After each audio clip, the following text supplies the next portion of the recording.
There's a place on the dark web you'll never find by searching. It's not linked on any forum. No one talks about it. No one admits to visiting it. And if you're unlucky enough to stumble across it, you won't ever leave.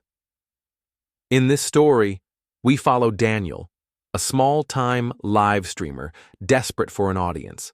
When he discovers a mysterious link promising access to the most elusive corner of the dark web, his fascination with anonymity turns into a nightmare. The stream begins. The view count stays at 0, but Daniel keeps streaming, unaware that he's being watched, not by people, but by something else. Something that only exists in the glitching void between reality and the corrupted code of the site. The site promises views and recognition, but it offers only oblivion. No one will see your broadcast. No one will know you're gone. You'll become just another face in the endless, forgotten live stream, streaming forever. The screen stared back at him. The faint blue light from the laptop display was the only thing illuminating the darkened apartment. Beyond the monitor, the room was little more than a void, a faint outline of a couch, the shadowy corner of a bookshelf, and the lingering scent of the instant ramen he had eaten hours earlier. Daniel Carter leaned forward, resting his elbows on the cheap IKEA desk, fingers twitching slightly. His knuckles ached from gripping the mouse for too long, but he didn't care. The clock on the screen read 2:47 a.m. Daniel blinked. He hadn't noticed how late it had gotten, but he still wasn't tired. His mind was wired, half from the caffeine, half from the rabbit hole he had been digging himself into. The surface web had become stale, boring, shallow. He wanted more, something deeper, something unfiltered. The dark web had always fascinated him. He had heard the stories, the black market sites, the creepy forums, the rumored government conspiracies. But the urban legends about cursed websites intrigued him the most. Sites that couldn't be indexed, hidden deep in encrypted layers. Rumors of places where people had vanished after visiting. A part of him had always dismissed it as internet folklore, but now he wasn't so sure. He stared at the Tor browser icon on his desktop. The small purple onion symbol stared back. He clicked it. The browser opened with its familiar, sterile welcome screen. You are now connected to the Tor network. Daniel cracked his knuckles. It was time to explore. He started with the usual. Black market forums, guns, fake IDs, counterfeit cash. Nothing surprising. Red room hoaxes, obviously staged videos with cheap special effects, conspiracy boards, threads filled with nonsense about government mind control and alien overlords. Daniel clicked through it all with detached indifference, unimpressed by the cartoonish attempts at shock value. But then he found something else. A link buried in a forum thread with no title, just a string of random symbols. No description, no context, just the text. You won't come back from this one. Daniel's mouse hovered over the link. For a brief moment, his mind tugged at him, a tiny, rational voice whispering, "Don't." But his curiosity was stronger. He clicked. The page loaded slowly. The background was pitch black. No graphics, no design, just a blank void with white, monospaced text.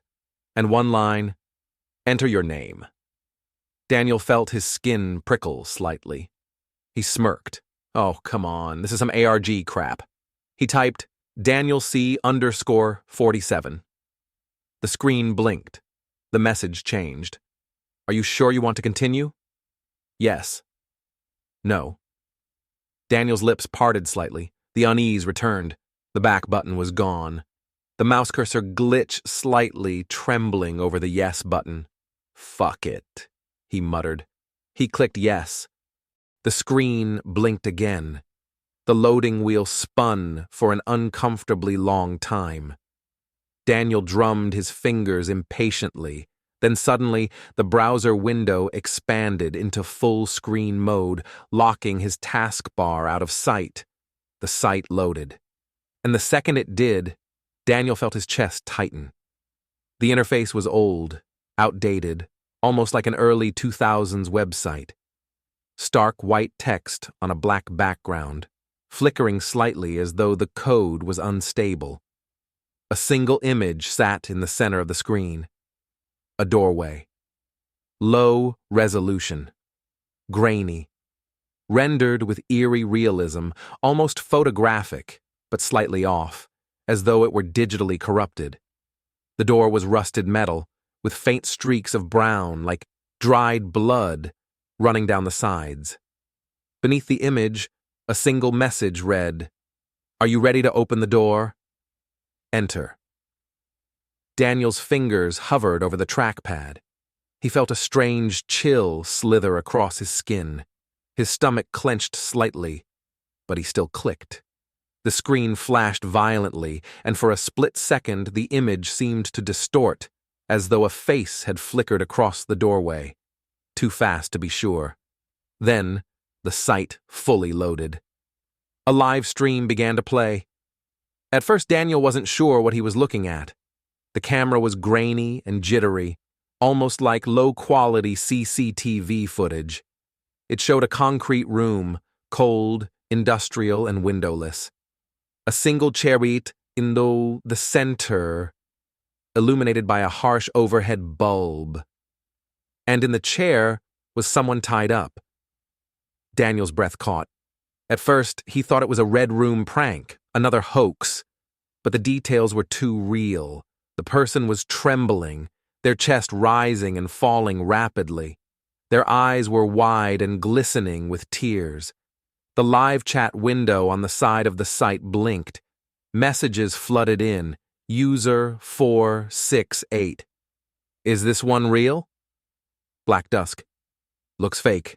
LOL. Virus tap. Stream is glitching. Or is that intentional? Daniel squinted.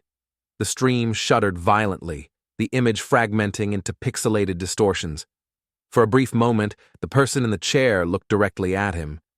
Their eyes widened, staring at Daniel as though they could see him through the screen. And then the stream abruptly froze. A distorted, garbled sound came through the speakers, half a scream, half a digital glitch. The video cut out. The chat window disappeared and a message filled the screen. You are now part of the stream. Daniel sat frozen, the breath caught in his throat. He stared at the message, waiting for the site to refresh. But it didn't. Instead, his laptop screen flickered violently. The mouse cursor stuttered, moving erratically on its own. The webcam indicator light suddenly blinked on. Daniel froze. He hadn't activated the camera. He grabbed a sticky note from his desk and reached toward the webcam to cover it. But the site reacted. The image on the screen suddenly cut to his webcam feed. He saw himself, pale, wide-eyed, sitting in the glow of the monitor. And then, in the corner of the feed, he saw something else. A figure was standing behind him. Daniel's blood turned to ice. The figure was a shadowy, distorted shape, barely human, its face blurred and pixelated, like a corrupted JPEG, but its eyes were clearly visible, pale, sunken, and glassy. He whirled around. Nothing was there, but when he turned back to the screen, the figure was closer, standing just behind his shoulder. A message appeared on the screen. You've been seen. Daniel's pulse hammered in his ears.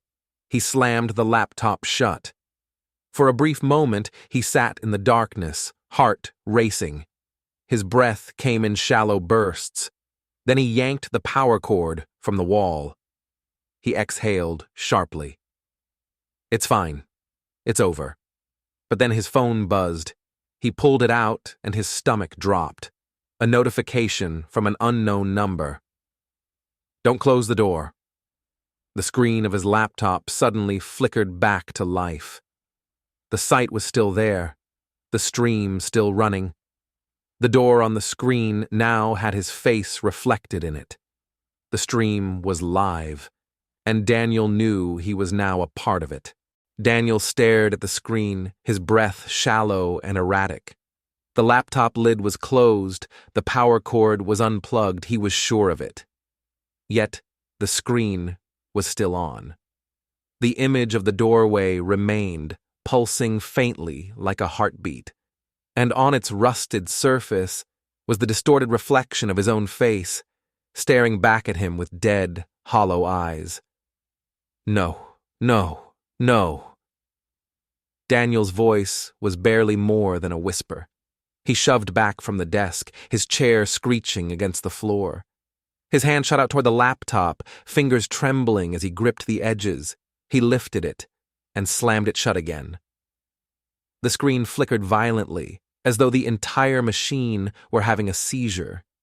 The light bled through the edges of the closed lid, crimson glitches flaring out in thin, jagged lines. Then it burst open on its own, the hinge snapping back with a mechanical screech. Daniel stumbled backward. The screen remained black for a moment. Then, a single message appeared. You can't close the door. The webcam light flickered on. Daniel's pulse surged. He reached out and slammed his thumb over the camera, blocking it with his hand. But on the screen, the webcam feed kept going. It showed him sitting there, even though he was no longer in front of the camera. And the figure was still behind him. Its outline twitched, a broken silhouette of pixels and shadows. The face was barely visible, digitally corrupted, but the eyes were crystal clear, glass-like and empty, black as dead pixels. Daniel's throat constricted. Then the figure in the webcam feed did something else. It reached toward him. Daniel felt a cold, suffocating pressure on his shoulder. But he was alone. Daniel slammed the laptop shut again and ripped the battery out. The screen went dark, finally giving in. He exhaled sharply, his hands shaking. For a brief moment he just stood there, staring at the lifeless device, pulse still pounding in his temples. It's fine, he told himself. It's just a site. Just some messed up malware. That's all. He paced in frantic circles, trying to convince himself that what he had just seen wasn't real. Then his phone vibrated. Daniel froze. He slowly pulled it from his pocket. Another notification from an unknown number. Don't run. The door is still open. He stared at the message, his hands slick with sweat. Then his phone screen glitched violently, flickering with static distortions, and his front-facing camera turned on by itself. He saw himself on the screen, but in the reflection, behind him, the figure was closer. It was leaning over his shoulder, its cracked and corrupted face practically brushing his neck. Daniel screamed. He threw the phone across the room, his chest heaving. The device hit the wall and clattered to the floor, but the screen remained on. From the speaker, a distorted, inhuman voice whispered, "You shouldn't have clicked." Daniel backed away, his hands trembling. The walls seemed to shift, or maybe it was his vision, blurring. He rushed toward the Wi-Fi router in the corner of the apartment. With clenched fists, he yanked the Ethernet cables out of the back, severing the connection. But when he turned back to the desk, the laptop screen was still on. A message flashed across it. "You're still here." Daniel's heart nearly stopped. How? He had disconnected. He grabbed the laptop, flipping it over and searching for the source of power, convinced it was somehow still connected. He pried the battery out again, this time hurling it across the room. But the screen remained on. Daniel's eyes widened. The laptop was running on nothing. And then the image on the screen changed. The camera feed was no longer showing him sitting in the apartment. It was now showing his apartment door, the front door, from the hallway. Daniel's blood ran cold. He whirled toward the door, his chest heaving. It was closed, locked. But on the screen, he watched as something began to pound on the outside. Slow, deliberate. Bang, bang, bang. Daniel held his breath, listening. There was no sound in the apartment, but on the screen, the door handle began to turn. He sprinted toward the door and shoved the deadbolt in place, sealing it. His hands were clammy and pale, fingers trembling violently. But when he turned back to the laptop, the door on the screen was now wide open, and the figure was inside. Daniel staggered back, clutching his chest. His breathing came in short, frantic gasps. The figure moved through the apartment in the camera feed, walking slowly, deliberately. It didn't have a face, just a shifting blur of glitching pixels where its features should be. As it moved through the apartment, the screen glitched violently, flickering with static bursts. And then the sound began to come through the laptop speakers. Soft at first. A faint, crackling whisper. Then clearer. It was a voice. And it was his own voice. "You shouldn't have clicked." Daniel's stomach twisted violently. The voice continued, repeating the same phrase over and over, but with subtle distortions each time, deeper, raspier, more broken.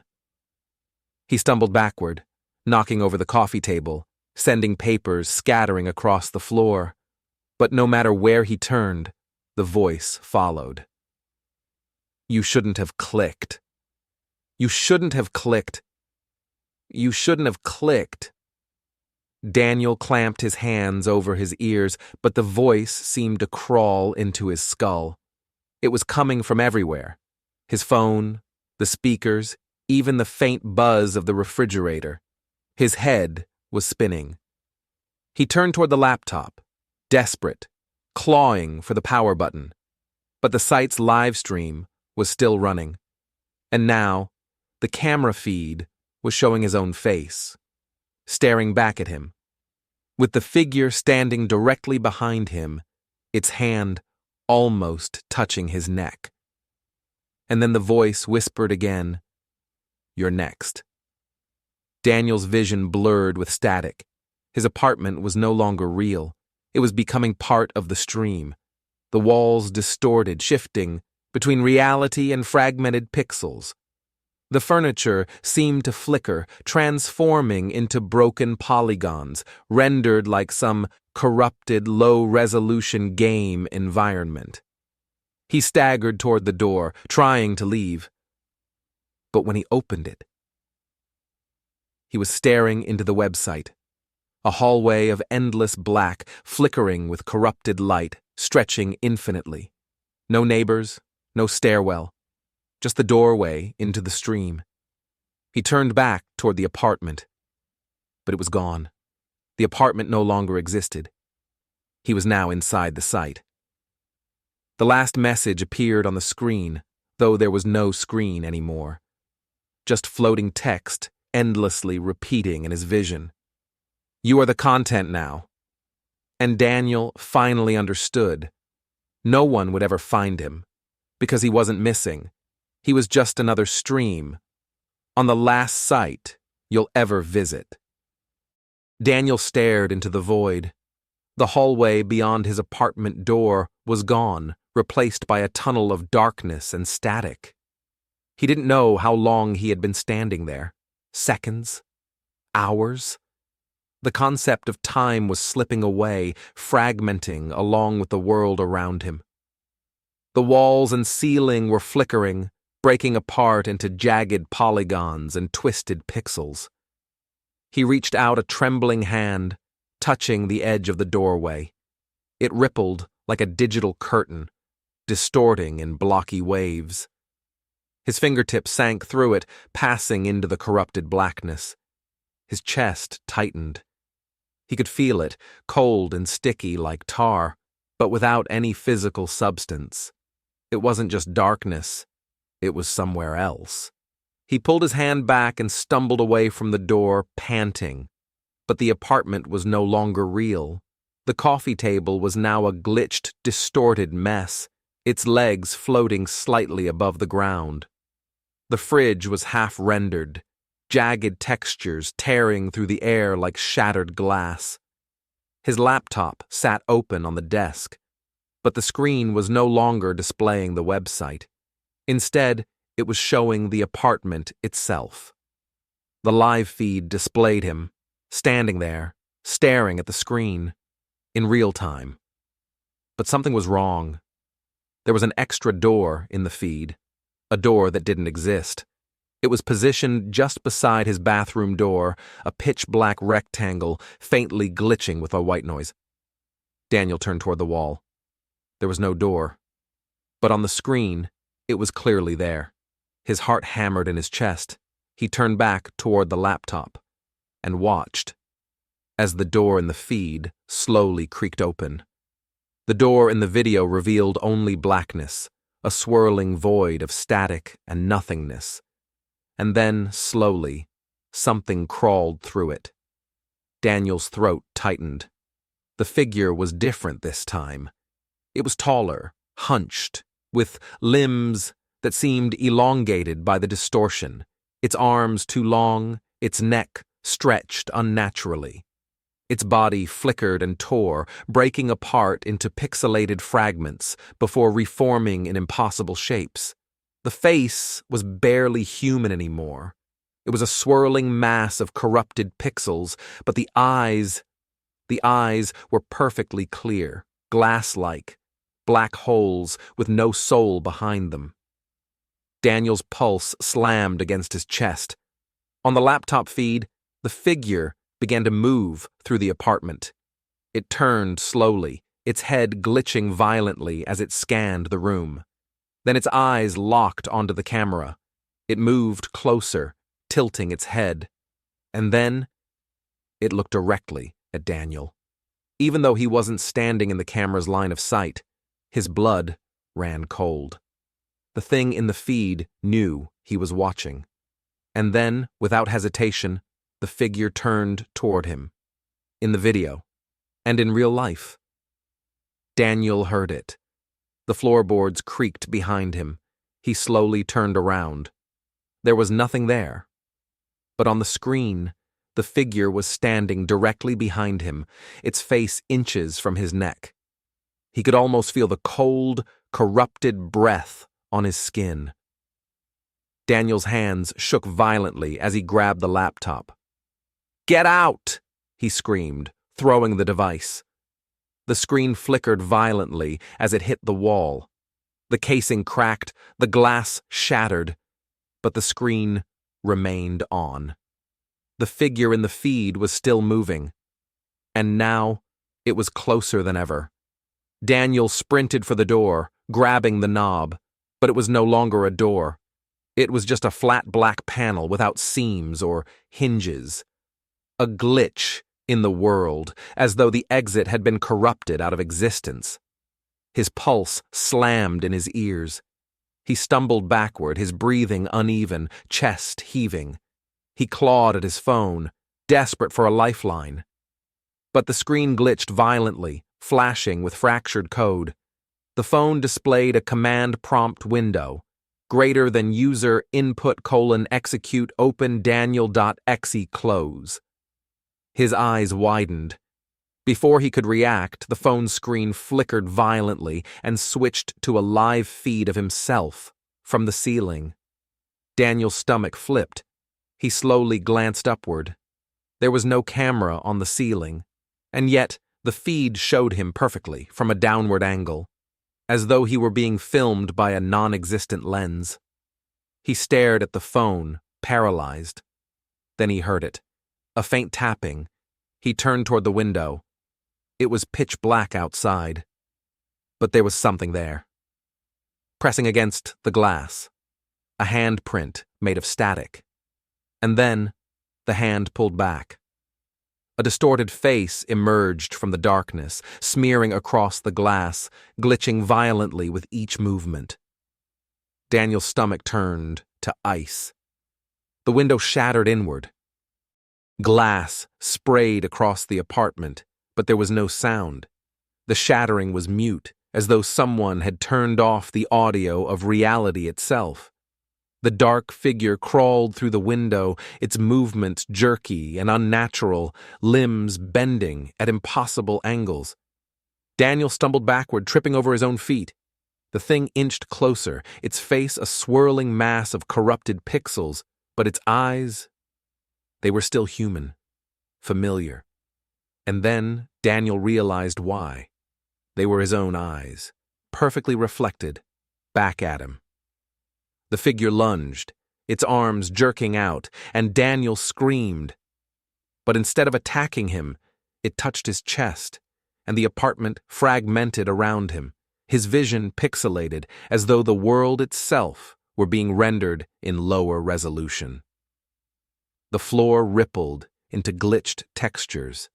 The walls collapsed into flickering cubes, and Daniel felt his body splitting, as though his limbs were being rendered into fragments, torn apart by the corrupted code. His vision flickered, flashing between his apartment and the site itself. He was being dragged into the feed. Daniel blinked once, and he was inside the site. The apartment was gone. Everything was gone. The world was now a corridor of infinite darkness, stretching beyond comprehension. He turned and saw dozens of doors lining the hall, all of them open, and from each doorway, distorted hands and faces reached through, desperate, clawing, screaming in silence. Other victims, other people who had clicked, now trapped in the endless stream. A live feed of eternal suffering, broadcast to no one. Daniel walked slowly through the hall, unable to stop himself. His body wasn't his anymore. He glanced down at his hands. They were fragmenting into pixels, his skin reduced to glitched polygons. His reflection appeared in the black void, and his face was flickering violently. He reached out to touch his own reflection and watched as his fingertips turned into static. The final message appeared before him in flashing red text. "Welcome to the content. You're live." And then, Daniel's world blinked out. Daniel drifted through the void, his body a fragmented specter of data and corrupted pixels. He could feel the distortion crawling under his skin, a pulsing, unnatural current that moved through him like corrupted electricity. His arms were barely recognizable, flickering between solid form and jagged, broken pixels. His fingertips splintered into sharp-edged polygons before re-rendering again in a constant, glitching loop. There was no pain, only a cold, empty numbness. And beyond him, the corridor of darkness stretched infinitely. He turned slowly, gazing down the long hallway where the doors he had seen moments ago remained wide open. But now, the faces were gone. The hands that once reached out had vanished. The doors were empty voids, windows into other rooms, each one displaying a different, horrific live stream. He inched closer to the nearest doorway, drawn in by some unnatural compulsion.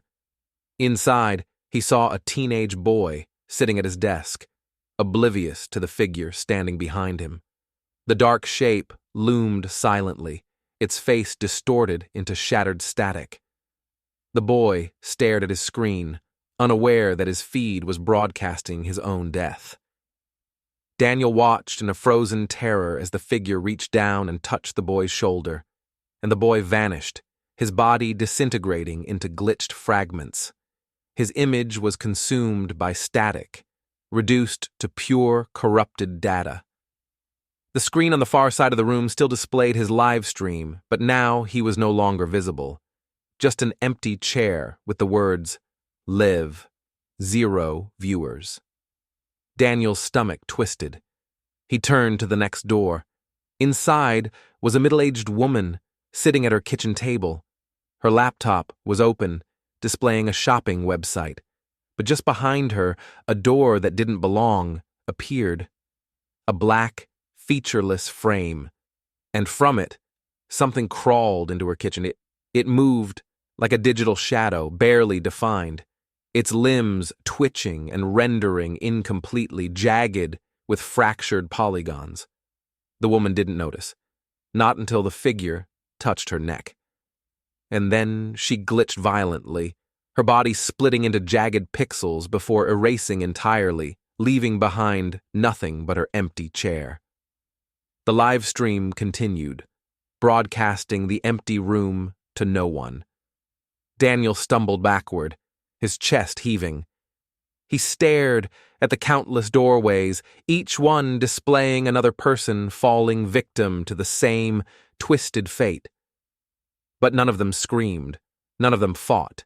They simply faded away, rendered into data and forgotten, as though they had never existed. And then he saw it, a new doorway. This one was different. There was no live stream on the other side. Instead, it displayed his own apartment. The exact same room he had been in moments before being pulled into this digital hell. His fridge was still in view, his overturned coffee table, his broken laptop against the wall. But there was something wrong. The lights were still on. The apartment was untouched, as though nothing had ever happened, and there was someone inside it. Daniel's breath caught in his throat. The person sitting on the couch was him, the real him. Perfect, normal, completely unaware. The glitch had cloned him, left his physical self behind, a digital shell going about its meaningless routine. Daniel's hands shook violently. He reached toward the doorway, desperate to get back to the real world.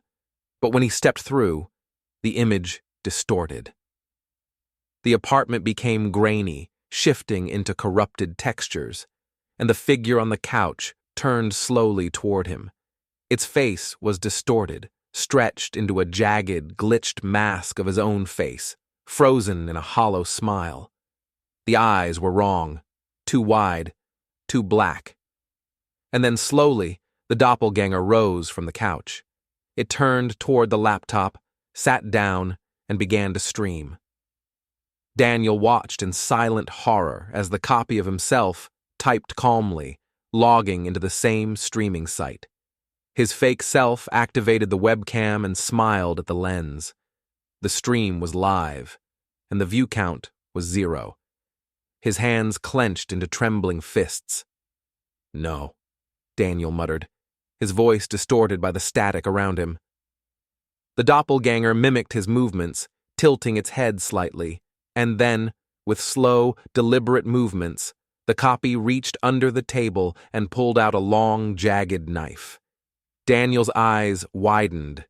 He lunged at the doorway, slamming his fists against the invisible barrier separating him from the real world. "No! Let me out!" The copy stared into the camera. It smiled slightly, holding the knife close to its face, running its tongue along the blade, mocking, distorted. And then, slowly and deliberately, it turned toward the camera and whispered, "Say hello to the viewers, Daniel." Daniel was trapped, forced to watch the distorted reflection of himself. His doppelganger stood up from the desk, holding the knife casually by its side. It walked toward the front door, but instead of leaving, it opened the door wide. And standing just outside was a figure of static. A distorted woman, her body torn into shifting fragments of corrupted pixels. Her face was nothing but a mask of noise. And yet Daniel knew her. It was Clara, the girl he had chatted with on the website. But now she was part of the stream, a broken marionette, swaying slightly in the doorway. The copy of Daniel took her hand and gently guided her into the apartment. He watched as his doppelganger smiled at her, and then Without warning, he plunged the knife into her stomach. Daniel's vision blurred with disbelief and terror. Clara didn't scream. Her body pixelated violently, breaking into fragmented static. Her blood flickered into glitched textures, as though reality itself was corrupting around her. And then the doppelganger turned to the camera. It smiled and waved to the empty stream. Daniel felt his legs buckle, collapsing to the invisible ground beneath him. His hands trembled violently. He was still inside the void, unable to escape, while his doppelganger continued to perform his dark, digital show. On the other side of the doorway, the copy of himself began to glitch violently, its face warping into Clara's face for brief, broken seconds. It repeated the act of violence again and again, creating and corrupting Clara over and over, each time more broken and distorted, and the view count remained at 0. No one was watching. No one ever would. Daniel could only scream silently, his voice lost in the digital void, and then he felt it, the faint touch on his shoulder. He slowly turned his head and saw dozens of glitched figures standing behind him. Other victims, other people who had clicked. Their faces were twisted, pixelated beyond recognition, jagged and torn by the corrupted code. And one by one, they began to whisper in his ear. Not with their mouths, but with code flashing in his vision. "You're part of the stream now." Daniel sat motionless in the infinite void, the blackened, corrupted horizon stretching endlessly in every direction. His legs no longer felt like his own. His fingertips flickered with static, breaking into jagged, pixelated fragments before slowly reforming. He was becoming part of it, a glitched reflection of himself, data and distortion, no longer a person. The whispers continued, rising and falling around him in hushed, electric static. "You're part of the stream now. No one can see you. No one is watching." The glitched figures surrounding him stood perfectly still, their eyes lifeless voids staring into the nothingness. Faces without identity, victims who had been pulled into the site's algorithm, their memories reduced to corrupted fragments, their bodies existing as nothing but shattered data. Daniel's breath came in shallow gasps, but there was no air here, only the illusion of breathing, the remnants of his mind clinging to a body that no longer existed. Somewhere, deep in his fragmented consciousness, he knew it was already too late. But he didn't want to accept it. Not yet. The invisible corridor of doorways loomed ahead, dozens of portals displaying endless streams. The same cycle over and over, people streaming to empty channels, no one watching, no one noticing. They broadcast their own deaths into the void, consumed by the cursed stream.